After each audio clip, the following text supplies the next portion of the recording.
Olympiad, the world's largest and most competitive board game tournament. With me is the man himself, the head honcho, the big boss, the end-level man, Eitan Ilfeld, main organizer of Mind Sports Olympiad. How do you feel? Please say hi to the folks at home, Eitan. Hey everyone, yeah, I feel great. Having a lot of fun, and I love the fact that there's so many people competing and enjoying our first online tournament. It's fantastic, Eitan. Now, we're here, ladies and gentlemen, we're here at the finals of the Battle Sheep tournament, which we're going to replay the final round of the Swiss tournament in just a little while. Eitan, could you tell me a little bit more about why we're doing what we're doing? Sure. Yeah, so there were some technical issues for the final round, and we wanted to make sure that the matches were played. And so we set a time that we could stream this for everybody to watch and record it. And what we've got is basically, we've got the two top tables, which are played. So we've got Vašud, who is known as Andres Kusk, who we're gonna watch, and he's playing someone who goes by Shorter Shorts. Their match is very important because Andres is at 6 points out of 7 in the Swiss, and Ricardo Gomez, who's on board on the other board, is playing China CAD, and they're at both of them are at 6 points as well. So tonight's outcome could totally change the final standings in the tournament. So it's very exciting. It's going to be great to watch. And yeah, I think we're going to have a lot of fun. It's only one round, so anything can happen. It's going to go quick. For those of you who aren't familiar with Battle Sheep, it is a new modern abstract game that was released in 2010, but it's really new. This is the first year that it's been one of the games in contention for the Mind Sports Olympiad, and it's got a very young, very evolving metagame. It's important to note that, and if you've never played before, we'll do our best to break down the gameplay for you today. We certainly recommend it. It's important to note that both Andreas Vašud as well as Ricardo Gomez on boards 1 and 2 have won the right to begin the game, which is considered at the highest levels of metagame. Ooh, we have all kinds of things going on. The game has just started. And the game has just started. Let's get into it. Vašud here is Andres Kusk, and he has the first mover's advantage. He's playing against Shorter Shorts. And yeah, we've got quite an interesting opening position.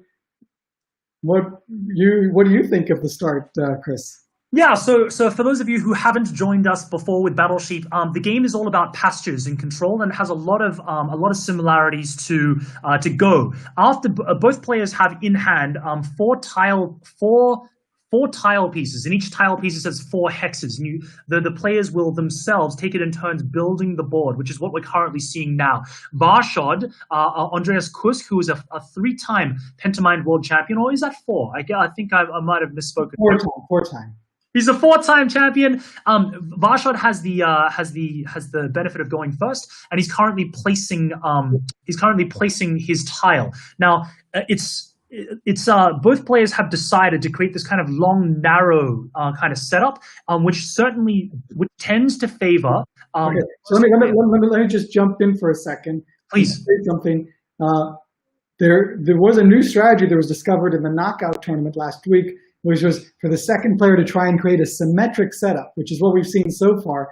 And if Shorter Shorts is going to follow this new strategy, which is something that Machi, who's a new player who won the knockout tournament, he came up with, he will create a symmetric structure. So there you have it. You have just seen a symmetric maneuver. And so this is a new strategy that goes against previous conventional wisdom, which said that you want to avoid long corridors because usually that creates choke points. And the idea of the symmetric structure is that it doesn't really matter who has choke points or not, because perhaps there's a way that I could mirror whatever you do and force a draw. It's not totally clear whether or not that's always true, but it looks like it may hold. So this is what we're seeing play out here. For certainly for the top players, the meta is definitely evolving. If you're interested in the rules for Battle Sheep, we'll be talking about them. We'll be talking about them through this, but you can search them up online. In general, it's an area control game. Both players will start with one stack of 16 sheep that you can send out orthogonally in any direction as long as it's one straight line until they reach the end of the board. Eitan just mentioned this idea of blocking off areas. So in terms of notation, this is a modern abstract game. In terms of notation, the evolving idea is we number the rows from the top, and then we talk about the hexes counting from the left. So for example, Eitan, if we could see your cursor, the first row would be row 1, and then we've got hexes 1, 2, 3, 4, then row 2, then row 3. So your starting positions with your sheep, you have to start on a hex, which is connected to the outside of the board. A couple of very interesting starting spots would be row 3, hex 1, row 3, hex 2, row 4, 5, row 6, hex 1, row 6, hex 2. And the reasons for those hexes is you're threatening immediately to block off an entire hemisphere or an entire section of the board up or down. We have a pretty narrow board, which means that you can actually block off large sections of this board anywhere. Oh, actually, not anymore. Varshad has decided to elongate the center of the board. So to be clear, just as a heads up, in the case that we will try and create a symmetric configuration, you will see something similar being created here. Because at the moment, I believe that Varshad, Andrus, is trying to break the symmetry to avoid this new strategy. Of course, the second player, I don't think you can stop them from maintaining symmetry. So no, you cannot. You cannot. You cannot. So, that's right. But then the interesting idea is, what impact do holes or islands in the pastures, what does that have on opening placements? And it certainly seems so far in most competitive gameplay that when you have holes in the center of the pasture, it places a greater emphasis on having accurate splits, because you will not be able to completely block off one hemisphere of the board if there are holes. The more holes there are, the more opportunities there are to slip around them, and you need to create access to, both players need to get access to those pastures that are beyond those holes somehow, somehow.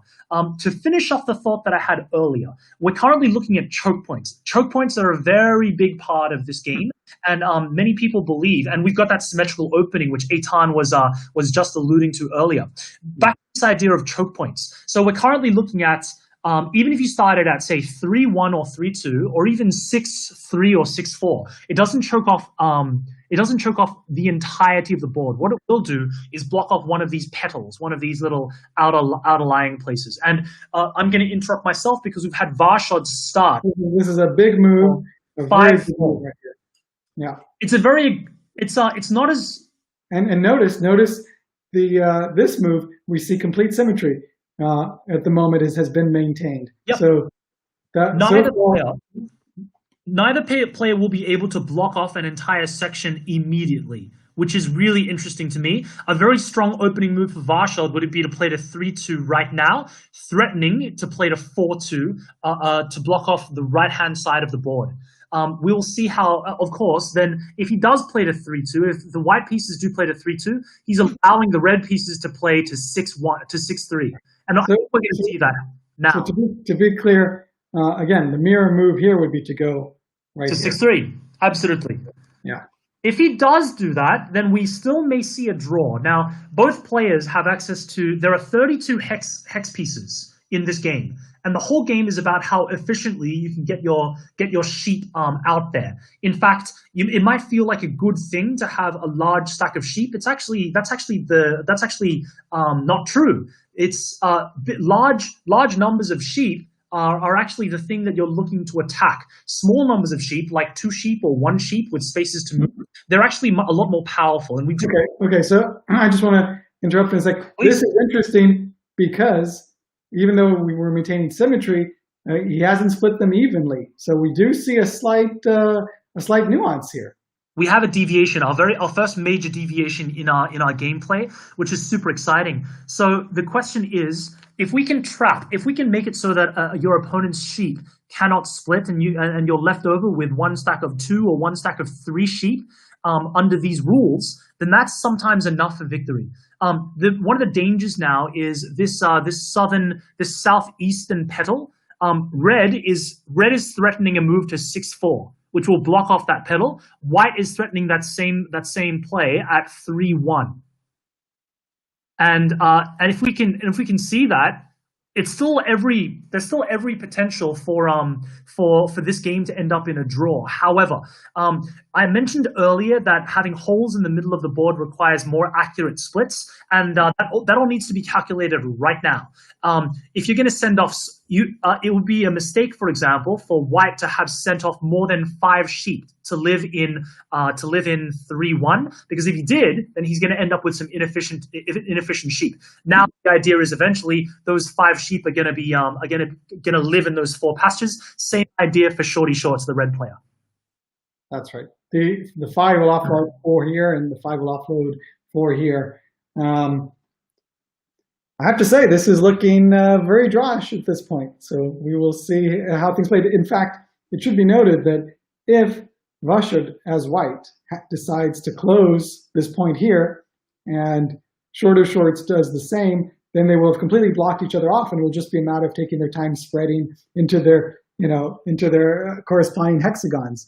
So, which is certainly something, and that's certainly something that Varshovd would be calculating now. If we looked at that, if white did play to 1, 2, 3, if white played to 4-2, right, row 4, hex 2, then white would have access to 1, 2, 3, 4, 5, 6, 7, 8, 9, 10, 11, 12, 13, 14, 15, 16 hexes exactly. So if white does choose to close off that, it's pretty much, it's forcing a draw.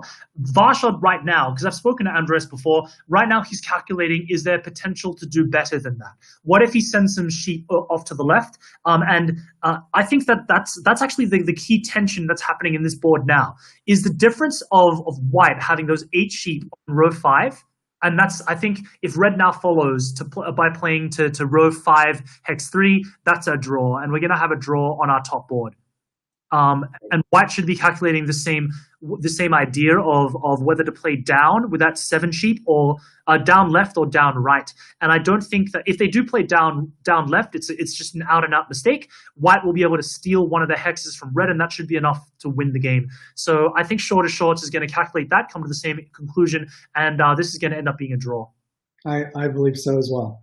Still exciting, interesting to see this new strategy, and it does seem to work quite well as a form of defense. So Shorter Shorts has plenty of time. It's worth noting that they're playing with a slight time increment. So every move they make, I believe they get 24 seconds added to their clock after their opponent makes the move. So, Eitan, what happens in this tournament when one player reaches 0 on their clock? Well, unlike standard clock situations, and indeed, by the way, this just happened. Yes. So this is going to be a draw now. This is a non-combative sport, so non-combative board game. You can't take pieces. There's no leaping over pieces. So, you can only send pieces by sliding them orthogonally. The rest of this game, both players would have calculated this already. They both have access to 16 pastures. This is a draw. So we switch to the other board while we're at it. I believe, yeah. Let's see if we can see how they're doing on the other board by Ricardo Gomez. So I've got this. We've got Ricardo here now. Let's see if we can switch. You see him playing? I don't see him on the. I have to admit, I'm not the most up to date with my navigation through board game. I will. Let me share the screen for a sec. Certainly. We'll let this play out. But yeah, it's definitely going to be a draw. There's no doubt about that. So I think it's really interesting to note that with a game as young as this, the metagame is developing, and some of the best board gaming minds in the world have taken it as their task over the past couple of months to break the game, to understand how to play this game to the greatest nuance. And pretty much I've spoken with a number of those players. The consensus seems to be that first player has a game-breaking advantage, and that the best that the second player can do is hope to play for a draw, which is certainly something that has been attempted to be fixed in the Battle Sheep knockout game, which is where players, instead of playing one match, they play 2 matches, and there are advantages for the second player. If there is a draw, then the second player wins. Guys, I've found Ricardo's game. Fantastic, yeah. Both of them are at 6 points, so this is a very important game. Super important. Will the winner of this win the tournament? By the way, I think we have a result here. It's a tie. So no surprise there. And then here, let's see what's happening here. This looks symmetrical to me. Is this a symmetrical board? It looks kind of symmetrical as well to me. But in terms of the actual sheep placements, wildly different. Yes. Well, actually, are they wild? Not wildly. These are similar, but there are some differences here. So the black sheep played by Ricardo Gomez. By the way, Ricardo is from Peru, I believe. Ricardo is Portugal. Portugal, excuse me. I apologize, Ricardo. Ricardo from Portugal is considered to be one of the strongest board gamers in the world. Currently controlling the black pieces, the black sheep over here. I think that he would be strongly considering a move south with the 5 sheep, or exactly what he did there, completely opposite to what I was considering.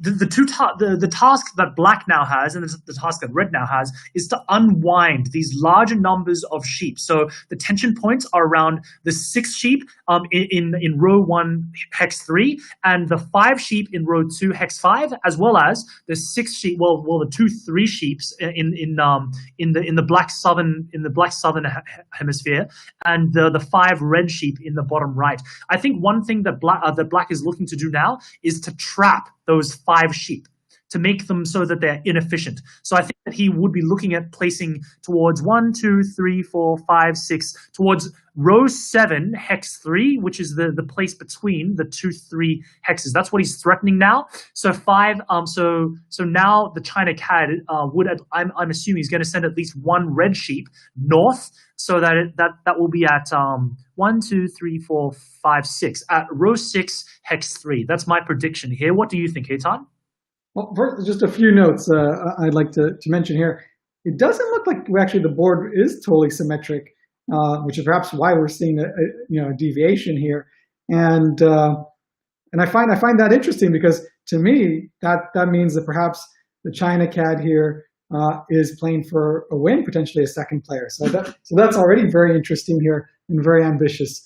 So I think that we may actually. You're right. You're actually right. Yeah, there are only, if we count from the 1, 2, 3, 4, 5, we count from the sixth row downwards. There are only 14. There are only 14 squares there. So it isn't an even distribution of area. And indeed, if we count the number of sheep in the northern hemisphere, there are 10 sheep in the northern hemisphere for black and only 8 for red. So I wonder if black is already at a significant advantage because of that. Very possibly. Will those? So where really all the tension is happening in the southern hemisphere right now, and it's about who can more effectively, more efficiently split those sheep. Can black would have to be considering right now 1, 2, 3, 4, 5, 6, 7, playing to row 7 hex 3 between those 2 black sheep. So for the viewers, by the way, could you repeat your notation for the viewers? Oh yeah. So the idea is that we count rows. We count the rows down from the top. So row 1, row 2, and then we count our hexes from the left to the right. So we basically try to make an irregular shaped chessboard, and we talk about it that way. This is 1, 3. That's 1, 3. That's 1, 3. So black just played. And now we're down to 4 to 4, 3. 4, 2. That would be 4, 2. Because you're still counting. You're not counting this ghost place. That's from here. Cool. Yes. So we actually just count the hexes. Sure. Really interesting. Ricardo is a fantastic calculator. He's a really great calculator, and that's one of the reasons why he's so good at what he does. The 2 tension points for me are the 6 sheep at 1, 3, and the 2 3 sheep placements that are happening at 1, 2, 3, 4, 5, 6, 4, and 8, 2. I hope I named them correctly. I believe your math is correct, but so let's see. So first of all, do we have enough space up here for everyone at the moment? I think it's about just counting the sheep. So how many sheep are in that? So 1, 2, 3, 4, 5. Count from the first 5. I see the extraneous sheep here. I've got 1 and 2 extras. So I've got 3 extras here. 4. That's 6. Then another 2. That's 8. So there's 8 extra sheep, and I'm seeing that's already 8 hexagons plus another 4. So there's 12. So there's a lot of space up here. And then these obviously can also move into it. So it seems like there's plenty of space up top. Let's have a look. So just for our viewers at home just for our viewers at home, if we count the number of pastures in the first 5 rows, 1, 2, 3, in the first 4 rows, excuse me, 1, 2, 3, 4, there are 4, 9, 13, there are 16 spaces there. If we count the sheep that are currently moving into that, so I'll count the sheep in the 6th row as well, that's 5, 7, 9, 13, 14. There are 18 sheep, including the 4 sheep in the 5th row, that could potentially move into those spaces. So all of those sheep should be able to eat and be able to unwind. The question is whether or not those 4 sheep right in the middle at position 3-2 will have any difficulties. It doesn't look like it. So I think that the tension is going to shift around 2 places. One, those 4 sheep, the red 4 sheep, as well as the southern hemisphere of this board, the southern side of this board. Well, it's not really a hemisphere. It's not a half sphere, but the southern border of this, whether or not those sheep can unwind as well. It looks like. Okay, well, let's look at some quick tactics. If China Cat decides to take this spot, then he will be fine for these 3. But right now, Ricardo could potentially. He's fine anyway. Even if Ricardo moves in here, China Cat can still have spaces to unload 2 sheep. So he's fine here. These 2 sheep, this one has space, this one has space. So red doesn't seem to be in any danger of being suffocated at the bottom here. There is actually a lot of tension happening in the southern hemisphere about this around the 3 and the 2. The black 3, the black 2, the red 2, and the red and both of those red 2s.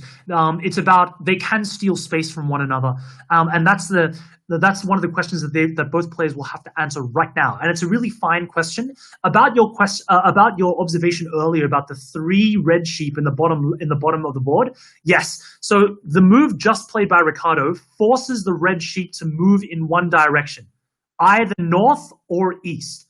Either way, black can then use his black sheep that are located just above to make so that red is going to be inefficient, to trap 1 stack of 2. That's actually a fantastic move by Ricardo. And it gets even worse. If red doesn't choose to move those sheep in the southern tip, then black can immediately anyway. I think that actually might be that might be the winning move here. I'm not so sure. Let's wait and see. I mean, there's a good chance that this red sheep will push up, and in which case there's a threat to lock in this sheep here by pushing to the side, and there's a threat to lock in this sheep as well by closing down here. So I see. There are counter punches here. Yes, this thing is far from over, and indeed, as we discussed, it does look like it is the southern zone that is where the fighting is really going on. By the way, I do want to highlight that in terms of the time control, if you run out of time, the way it works with Board Game Arena is that you're able to still keep playing as long as you make moves within 20 seconds. So you can get into a so-called danger zone where you'll have to keep playing within 20 seconds. Otherwise, you can be kicked out and forfeit the game. So we'll see if that happens. There isn't that much left now. They just need to calculate every little bit. But yeah, this is where we're at right now. I think that no matter what happens, these southern 3 sheep, they don't need to move now, but they're going to be inefficient. Whatever happens with those sheep, there's going to be 1 stack of 2 sheep if black responds correctly. So I think one of the things that the China Cat is calculating. There we go. There we go. Yeah. So this pretty much forces black. This forces black. It's not so clear. So if black does decide to take this spot, then red can jump back and take this spot and block in a 2 as well. But I think that's bad. I think that's a bad sequence. But that would be bad, right? Because he could then go here. Yes. The black sheep 1, 2, 3, 4, 5. The black sheep would play to 6-2 and cut off. So I think actually I may be a little bit premature here in terms of the calculations, but I think that Ricardo Gomez has managed to edge out a very calculated, very. Oh, hold on. Let me. Oh, I see. Yeah, that's a problem. If only he could take this sheep here, but he can't. He has to go all the way here. Yes. Yeah. So no matter what, I think that Ricardo has placed himself in a position where he can punch his opponent, and his opponent can't punch him, which is a good place to be. If we have any UFC fans out there, I think the analogy would be the mounted crucifix. By the way, Ricardo did not close this point. Interesting. He wanted to make sure that this sheep had space to breathe, which I'm not. We're not sure about that because now. Oh. Oh, it actually does Oh, work because he's still threatening here. he's still threatening that too. It He's doesn't. still Shoot. Oh my goodness. well, Well, but he's it still comes at a gonna get cost. to close here. He's still going to get to close here. Ah, but Ricardo, got a sheep trapped. So yes, it's counter punch. I Ouch. think that was a mistake by Ricardo because now Ricardo is gonna. It's true. He gets to trap one of the red twos, but he's got his own black sheep trapped at two as well. Yes. I think the game is now a draw, and I think that Ricardo made a mistake there. What do you think, Eitan? Is it as clear as a mistake, or is it or are we being a little bit too harsh? No, you might be right. I think we need to go back and check. But right now, let's stick with this game. Obviously, at the moment, both of them have two sheep trapped. Well, one extra sheep to be precise. Yes. So, Yes. and obviously, this guy's got plenty of time, and no one's going to take their spaces away. So this is fascinating. Is there enough playability in the northern half? Is there enough playability in the northern half for a sheep to get trapped there? Look! This is actually very interesting. Maybe something can happen that can decide the game because he could potentially go over here, right? Yes, play to 2-4. That's very strong. And then you will find a situation where this guy's trapped. This guy will find a way to get out, but then this guy's trapped. So that looks like a very strong move. I agree with you. So it looks like from the jaws of victory, Ricardo has managed to find defeat. No, that's a little bit cruel too. I think we still have to be very careful to jump to conclusions because remember, even back this move that's just been played could have been played at any point in time during these tactics that were going on. Yes. Yeah. So I'm not sure that there was the victory really was. I agree with you.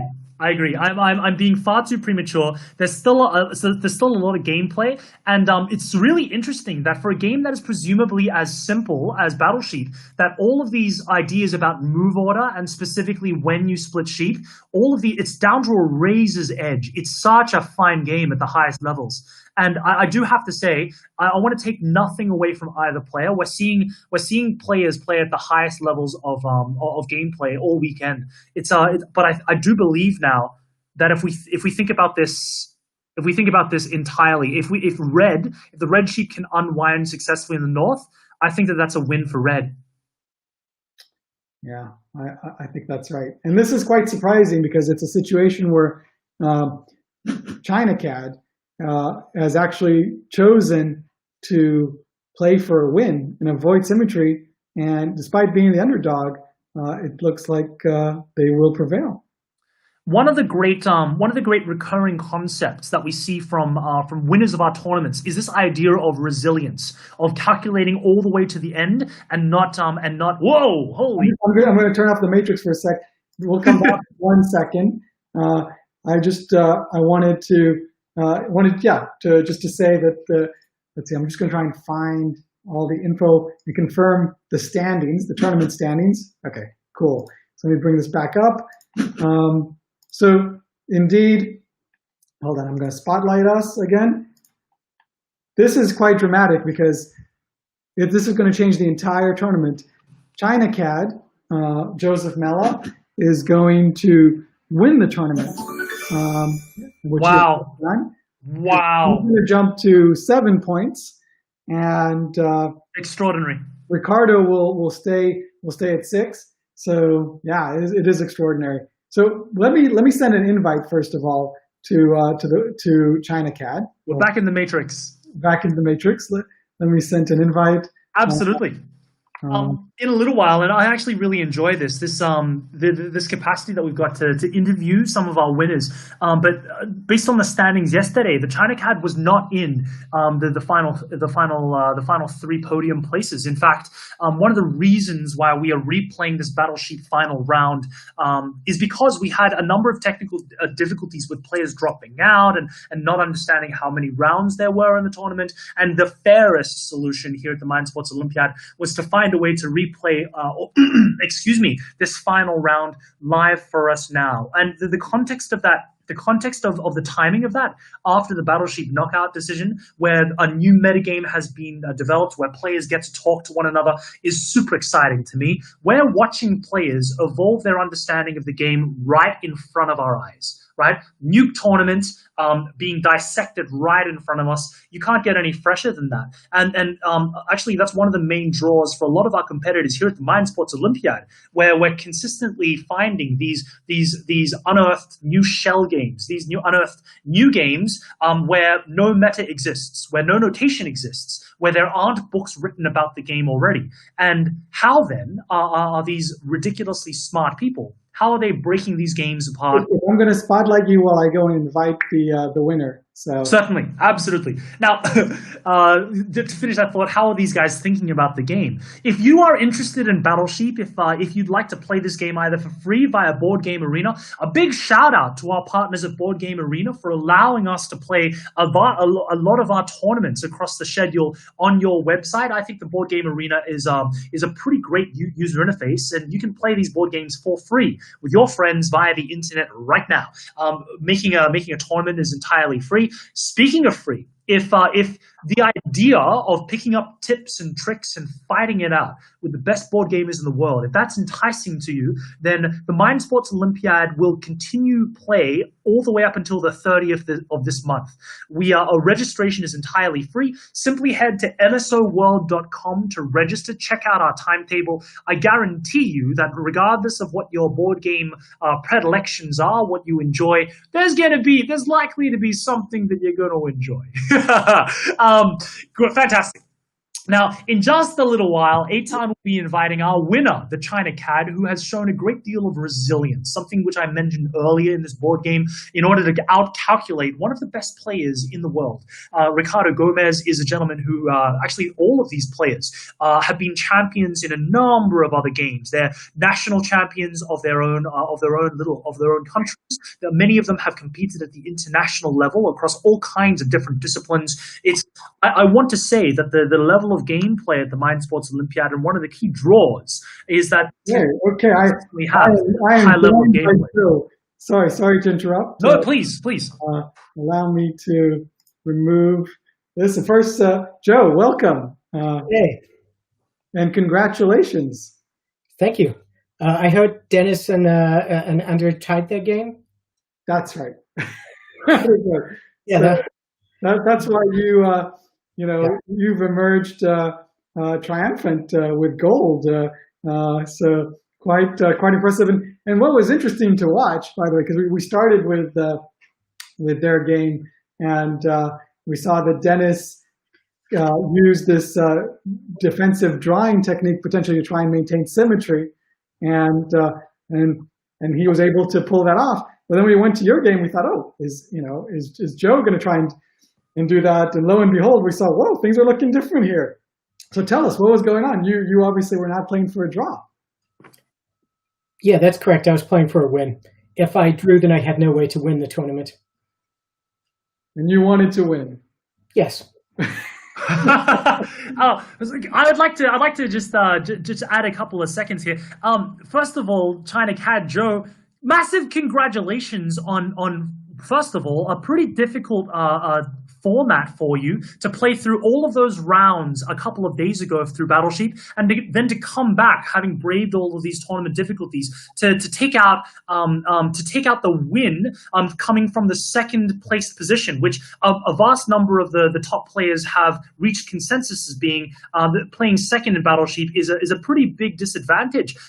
One of the things that I really was impressed by in your play all throughout the tournament was the resilience that you showed in calculating all the way to the end. Can I ask you a little bit to tell me a bit more about that mindset of resilience, and how you started that through the tile placement phase? How do you think through that? Thanks, Chris. So I guess that's two questions of should you always be playing for the best result possible, whatever the board state? The answer is yes. And given that you're going to fight out whatever the board state is, does that factor into the tile placement? And I guess in this particular case, I guess in the final game, I knew that I needed to win. So I was happy with the fourth tile I placed, which I'm not normally when I'm going second, but I felt that this one was one which gave me a higher than average chance of winning as player two. We didn't actually get to see you in the tile placement phase. Did your in on your fourth tile placement? What changes did that have to the pastures, and what implications did that have for your following gameplay? Sure. So essentially, the fourth tile meant that the board was neatly cleaved in two. It was nearly certain that both of us would start in two positions, which, as far as I could tell, were about equally good to start in. So those two really cleaved the board. You couldn't get above, like you couldn't get from above them to below them. So that meant that Ricardo's first play, he had to choose whether he was going up or down and how many sheep to move in that direction. So I was happy with the fact that his choices were narrowed from the start. Really fantastic. There are certainly another big concept which a lot of the top players have agreed on is that there are so many boards where the first player simply wins. What do you think about that? It is absolutely true that there are a lot of boards which the first player wins. I don't know that I would say that makes it a bad game. I would say it means that a lot of time the second player's third tile is a bad place tile. And this is something which I've been discussing with some of the other competitive players. We think that we are not necessarily making ideal third tile placements for player two. So I don't think this game is solved or close to it. And I'm happy with the idea that if you reach the state as player two where you have lost looking at the board, there was probably a suboptimal third tile play from you. That is really exciting to me. This idea that that the top players are recognizing something which your casual player may not put a lot of import on how you place your pasture tiles to start the game, but this ends up looking like one of the crucial elements of strategic play at the highest level. So I'm really quite humbled, and I really like hearing that answer from you. Thank you for that. Oh, thanks, Chris. Joe, can you tell us what's next for you in this year's Mind Sports Olympiad? I can't because I don't remember the schedule. But I'm pretty sure I have some other games planned for tomorrow. I don't remember which ones. I'm trying to learn. I'm not sure how it's pronounced even, which is probably a sign that I should not be playing it. But yeah, there are a number of games I have which I had not played or even heard of a month ago, which I'm really enjoying learning. And I think this is a great tournament if you're interested in learning a lot of varied games. Oh, that's so exciting to hear, Joe. For our viewers at home who might not be interested, who might not know about this, one of the big draws to the Mind Sports Olympiad is this idea of the Pentamind World Champion, the search for that year's most well-rounded, the world's strongest board gamer. So the question that I have for you, Joe, is: are you interested in? Are you looking to compete seriously for that title this year? And if so, what are the games that are on your schedule that you're looking forward to, where you think you got a pretty good chance of taking out the competition? Yeah, I think that's a really exciting title. I actually don't think that I'm going to have a good chance this year. The basic reason is that the way the tournament format is played, you need essentially 5 really good scores in quite heavily competed fields. I think this year I will struggle to make that, but I'm still going to be competing and trying to do as well as I can in the Pentamind. Spoken like a true champion. Eitan, I'm going to have just one final question for you, Joe. I feel like I could talk to you for hours, really.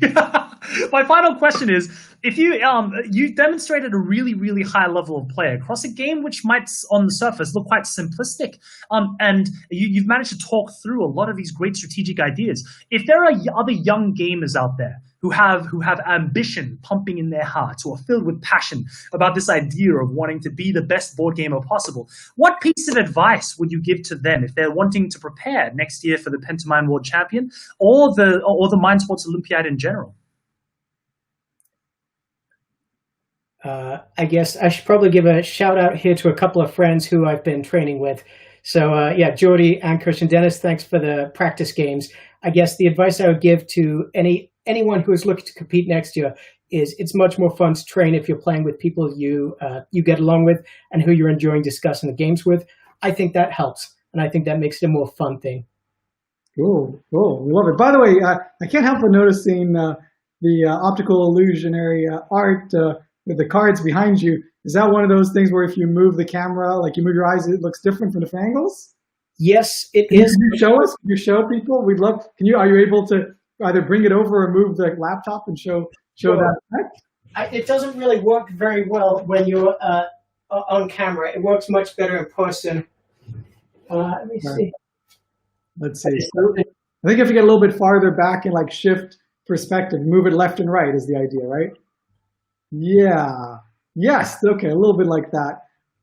I remember it's just a really cool, I've seen this optical illusion before. I've never seen it with cards, but I love that. So that's really cool. Sorry. Clearly you're a lover of games. So Yes. awesome. Okay. So first of all, congratulations again. It's amazing to win as the underdog, which is exactly what you did today. And, congratulations. I hope you keep having fun and win a lot more games. We've got a long way to go. Thank you. Yeah, I appreciate it. Awesome. Thank you so much for joining us, and from everyone here at the MSO and to all of our friends at home, thank you again for showing us your level of play. We hope that if you're out there watching, that you find an opportunity to either join us at the game table or, better yet, over this commentary stream, where you'll be able to watch players like Joe fight it out with some of the best and strongest minds in the world, all over the games that you know and love. From all of us here at the MSO, bye for now, and we'll catch you next time.